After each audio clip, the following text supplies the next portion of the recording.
நம்ம இன்றைக்கி பார்க்க போகிறது பாண்டியன் ஸ்டோர்ஸ். இன்றைக்கி பாண்டியன் ஸ்டோர்ஸில் என்ன நடக்குது வாங்க பார்க்கலாம். கதிர் வந்து பழனி கடைக்கு ஒரு வாழ்த்து சொல்கிறதுக்காக போயிருக்கா. மாமா வாழ்த்துக்கள் மாமான்னு சொல்லிட்டு இருக்கையில் குமரவேல் வந்து கதிர் அடிச்சிடறாருங்க. அதை வந்து சுகன்யா வீடியோ எடுத்து நம்ம ராஜிக்கு அனுப்பிச்சிட்றாங்க. அனுப்பிச்சோன்னே நம்ம ராஜி ரொம்ப டென்ஷனில் வாசலில் நின்றுட்டுருக்காங்க.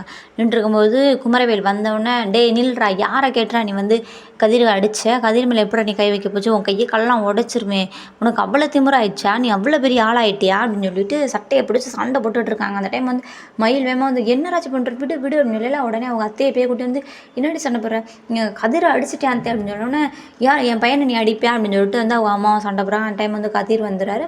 கதிர் வந்து விடுங்க, அவன் ஏதோ தெரியாமல் பண்ணிட்டேன் அப்படிங்கிற மாதிரி வந்து விடுங்க அப்படின்னு சொல்லிட்டு சண்டையை விளக்கிட்டுருக்காரு. உடனே அப்படியே எப்படி உன் மேலே கை வைப்பேன் அப்படின்னு சொல்லிட்டு ராஜிக்கு ரொம்ப கோவம். என்னடா என்னடா அப்படின்னு சொல்லிட்டு ரொம்ப கோவம் வருதுங்க. அந்த டைம் என்ன கதிர் மேலே இருக்கிற காதலையும் இதையும் வெளிப்படுத்துகிறாங்களா ராஜி. அதுவும் ஒரு ரொமான்டிக்காக தான் இருக்குது. அதுக்கப்புறம் பார்த்தீங்கன்னா ராஜோட அம்மா சொல்கிறாங்க, அது உங்களுக்கும் எங்களுக்கும் ஒட்டு உரம் ஆயிடுச்சு இல்லைன்னு ஆயிடுச்சுல, அப்புறம் எதுக்கு நீங்கள் அந்த கடைக்கெலாம் போறீங்க அப்படிங்கிற மாதிரி வந்து ரொம்ப யாருமே வேண்டாதுங்கிற மாதிரி பேசிட்டாங்க. அதோட ராஜிக்கு வந்து ரொம்ப மனசு உடஞ்சி அதோட எல்லோரும் சண்டை வேலைக்கு போயிட்டாங்க. அதுக்கப்புறம் பார்த்திங்கன்னா ராஜியை போய் யோசித்துட்ருக்காங்க, நான் வந்து மீனா அக்காவை பார்க்கணும், நீ ஃப்ரீயாக இருந்தால் நீ அப்புறமா கூட்டிகிட்டு போ அப்படிங்கிற மாதிரி வந்து கதிர்கிட்ட சொல்கிறாங்க. அதே டைம் வந்து உனக்கு கை கால் இல்லை, அவன் அடிக்கிறியா, நீ அடி வாங்கிட்டு வந்திருக்க அப்படிங்கிற மாதிரியும் கத்திட்டுருக்காங்க.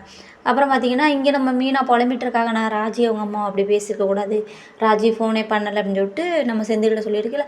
ராஜி பண்ணலைன்னா நான் நீ ஃபோன் பண்ண அப்படின்னு சொல்லிட்டு மீனா வந்து கால் பண்ண போகையில் ராஜியே வீட்டுக்கு வந்துடுறாங்க.